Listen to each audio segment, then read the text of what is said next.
తెలంగాణలో బెట్టింగ్ యాప్స్పై నిషేధం ఉన్నప్పటికీ కొంతమంది యూట్యూబర్స్ వాటికి ప్రమోషన్ చేస్తూ బెట్టింగ్లో డబ్బులు గెలవచ్చు అని చెప్పేసి కూడా ప్రమోటర్స్గా చేస్తున్నారు. దీనిపైనే తెలంగాణ వ్యాప్తంగా కేసులు నమోదవుతున్నాయి. పోలీసులు ఇన్వెస్టిగేషన్ కూడా చేస్తున్నారు. దీనిపై సైబర్ సెక్యూరిటీ బ్యూరో పోలీసులు కూడా అనేక సంవత్సరాల నుంచి అవగాహన కార్యక్రమాలు చేపడుతున్నారు. ఒకసారి మనతో పాటు సైబర్ క్రైమ్ డీజీ షికాగోయల్ ఉన్నారు. ఒకసారి మాట్లాడదాం. మేడం, అసలు తెలంగాణలో బెట్టింగ్ యాప్స్పై ఎప్పటి నుండి నిషేధం ఉంది? ఇప్పటివరకు ఎన్ని కేసులు నమోదు? ఇది 2017 నుంచి బ్యాన్ ఉంది. ఇది గేమింగ్ యాక్ట్ ఉంది తెలంగాణలో. సో 2017 నుంచి బ్యాన్ ఉంది. కంట్రీలో టోటల్ 9 స్టేట్స్లో similar kind of ban is they. So betting 2022 నుంచి ఫిగర్ రైట్ నా దగ్గరే ఉంటే అబౌట్ 797 కేసెస్ చేయడం జరిగింది. From the Telangana bureau cyber security bureau జనవరి నెలలో ఒక గేమింగ్ ఫెడరేషన్ ఆఫ్ ఇండియా తర్వాత ఇంపార్టెంట్ ఇండియన్ కంపెనీస్ వారితో పాటు ఒక పెద్ద మీటింగ్ జరిగింది. ఆ మీటింగ్లో we told them that whatever since it is banned in Telangana their facility should not be available. So అది జియో ఫెన్సింగ్ చేస్తారు. So if you are in Telangana you should not be able to access the app. So after that about 133 companies ki we have served notices. Most of them have now put blocked ante geofencing pettaru so that telangana lo unte you cannot access their sites.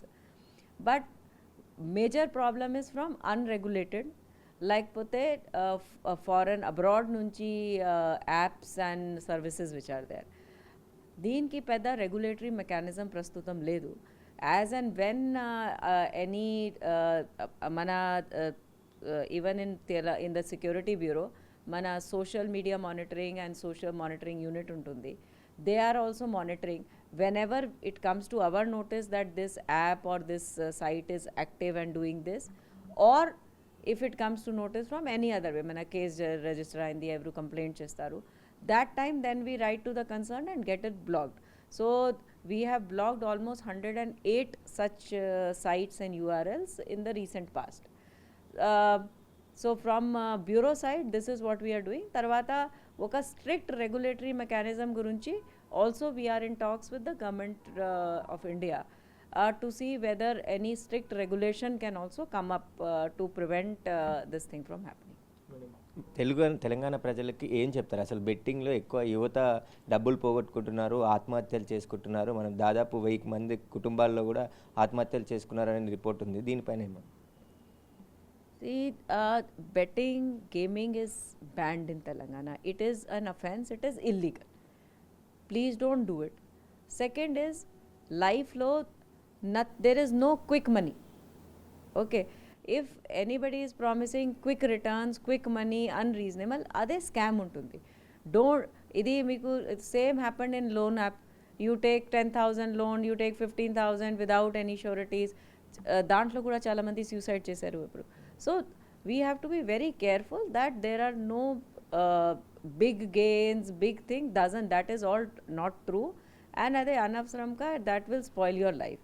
So my appeal to all youth and everybody is that success comes by working hard, free ki nothing comes. Don't indulge in such things and spoil your life.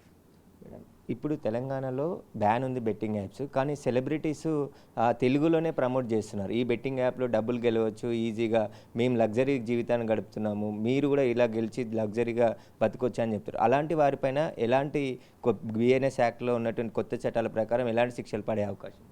So దానికి already local police ప్రస్తుతం action తీసుకోండి, చాలా cases register అయింది. So the local police is taking action. My appeal to anybody who has any influence is that we should always use our influence for legal things and things, even if something is, whether it is legal or illegal, even if you don't want to understand, we should always promote something with some social responsibility, something which is for good for society only we should try to promote. Thank you. అయితే ఖచ్చితంగా ఎవరు కూడా betting యాప్స్లో డబ్బులు పెట్టి మోసపోవద్దు. ఖచ్చితంగా 2017 నుంచే తెలంగాణలో బెట్టింగ్ యాప్లపై నిషేధం ఉంది కాబట్టి ఎవరైనా ఇలాంటి యాప్స్ ఉంటే నిరంతరం సైబర్ సెక్యూరిటీ బ్యూరో మానిటరింగ్ చేస్తూనే ఉంది. గవర్నమెంట్ ఆఫ్ ఇండియాతోని కూడా మాట్లాడి దీనికి సంబంధించి ఒక జియో ట్యాగ్ దానికి సంబంధించి ఏర్పాటు చేస్తున్నామని చెప్పేసి కూడా మాట్లాడుతున్నారు. దీనికి సంబంధించి ఎవరైతే ఇప్పుడు తెలంగాణ వ్యాప్తంగా ప్రమోట్ చేస్తున్నారో వారిపైన లోకల్ పోలీస్ స్టేషన్లోనే కేసులు నమోదవుతున్నాయి. అక్కడ ఇన్వెస్టిగేషన్ చేసి ఒకవేళ వాళ్ళు తప్పు చేస్తే ఖచ్చితంగా అరెస్ట్ చేసి జైలుకు కూడా పంపించే అవకాశాలు. కెమెరామ్యాన్ సీనుతో సురేష్, బిగ్ టీవీ, హైదరాబాద్.